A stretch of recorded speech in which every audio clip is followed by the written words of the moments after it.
Welcome to this eMentor training video on what is a reverse mortgage. So this is some information I've presented to potential clients, just going through some of the basics of what a reverse mortgage is. And this is also information that is useful for brokers. So if you haven't dealt with these types of mortgages, if you are relatively new to the industry, they can be a really good string to your bow as a mortgage broker, a unique product offering that you can offer clients. But there can also be some concerns around them. So I just want to go through a summary of what the products are, and then a bit more information just about how you can discuss these with clients as well.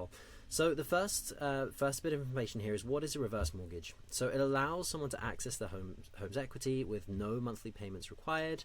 Funds are available either as a lump sum payment or monthly. So essentially, rather than paying down their mortgage, the interest accrues over time, and then the loan is repaid when they move, they sell, or they pass away. So imagine traditional mortgage, you have an amount of, let's say you have $1 million property, you have a $200,000 mortgage, you would pay this down over time, whereas with a reverse mortgage, you have the $200,000 can be received either as a lump sum, or it can be received by sort of monthly payments or as an income replacement. And then interest is added onto that mortgage over time, so the mortgage gets bigger and bigger the longer you have the mortgage, which is a key consideration as well when advising and recommending these. So there are two main lenders that offer these. There are some as well that do offer, so Fraction is one that offer reverse mortgages as well, but the kind of main lenders that tend to deal with the traditional reverse mortgages, which are for minimum age requirement clients. The main lenders for these are Home Equity Bank, also known as CHIP, or Equitable Bank. So I know these names can sometimes be slightly confusing with Home Equity and Equitable, but these are the two main providers of reverse mortgages. So there are minimum age requirements, and also the amount that someone is able to borrow will depend on their age as well. So it depends on the value of the property and how old they are is what impacts that. And then the maximum borrowing amount depends on, as I just mentioned, age plus property value. And there's different ratios and charts on this depending on the lender that you're using. So a bit of a case study, going through some of the numbers. So here, when we do this for clients when we're advising on, okay, what is the best option for you? Sometimes clients may not have any other option, or sometimes they may be between options, and we can do some of this analysis to really show them and advise on them there as well. So we have a look at a comparison, so reverse mortgage versus traditional mortgage. So the first thing you'll notice here is traditionally, not traditionally, is usually the rates are higher with the reverse mortgage. So you'll see 6.84 here, and here with a conventional mortgage, let's say the rate was 5%. So this would have payments. So for this mortgage amount, payments would be approximately 2214. This is amortized over 25 or 30 years. Apologies, can't quite remember what we used there, but it would be one of those. And then, but they're both matching here. And then with the reverse mortgage, there wouldn't be any payments here. So here you can see, so this is for a 5-year term. So for the 5 years, the interest costs for 5% here would be 97127. The outstanding balance would be 381452. Here you can see interest costs 165889, and then the end balance would be 580889. So the balance increases after that 5 years, and it does compound over time. Just as your investments would compound in a good way, interest can compound in a way where the interest increases and increases as well the longer this mortgage is in place. So why would you choose a reverse mortgage? I mean, looking at the previous page here, you can see the interest costs are much higher as well, and the end balance is much higher. So usually the case is for reverse mortgage, it's usually as an option where there's, or often can be an option where there's no other choices, and that the borrower can't qualify traditionally for a different type of lending. Either they have no income, maybe they're retired, or they're on their own and they have minimal income, but they don't want to leave their home. So a reverse mortgage can be a great option to stay in your home. So if low income and can't afford to pay the ongoing property costs, property taxes, maintenance, all of that as well. And then no payments. So this helps with cash flow as well. So let's say someone even has a smaller mortgage. Having that no payments can really help with cash flow. It can also help with early estate planning. So this can allow gifting funds before you pass away. So for some people, they choose the reverse mortgage. Let's say they have a property that's now worth 1.5 million. They don't have a mortgage anymore. A mortgage of 200,000-300,000. Even if the interest accrues on that, they're not planning to necessarily be around in 10, 15, 20 years. So they still have sufficient equity in their property, and that's fine. Some people use this for early estate planning. So they may say to their kids or their grandkids or their family, I can take out this reverse mortgage. You can use these funds now if they benefit you more now, and then I can be alive to enjoy, to sort of see you enjoy using them and see the benefits of them. But there will be less equity in my property when I pass away.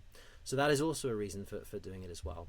And then it can also be used as a fallback option. So it can work if no other financing is available. So if someone can't qualify based on their income, based on their assets, it's using equity, and it's designed to be a longer term solution than other equity based lending, such as private lending, where there are payments that are interest only. So there is a niche where this does fit in for particular clients and can be really helpful for them.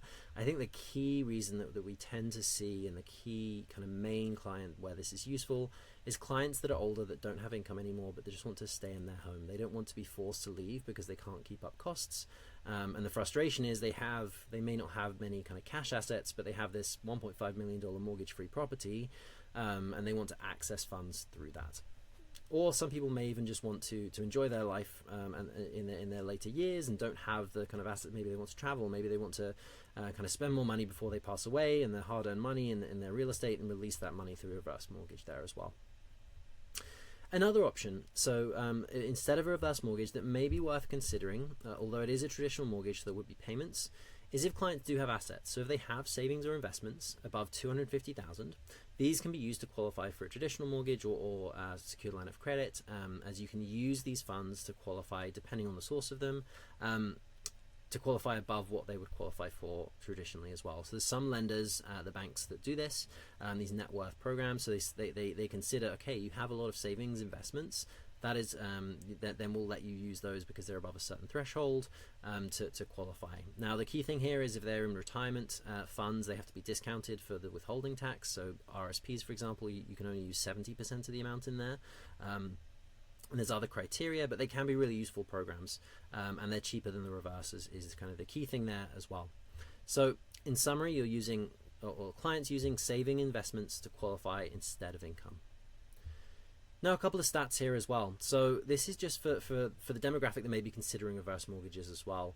So when I mentioned things like they may want to pass on inheritance before younger generations pass away, you can see here this statistic posted earlier on in the year that it takes an average of 6 years to save for down payment.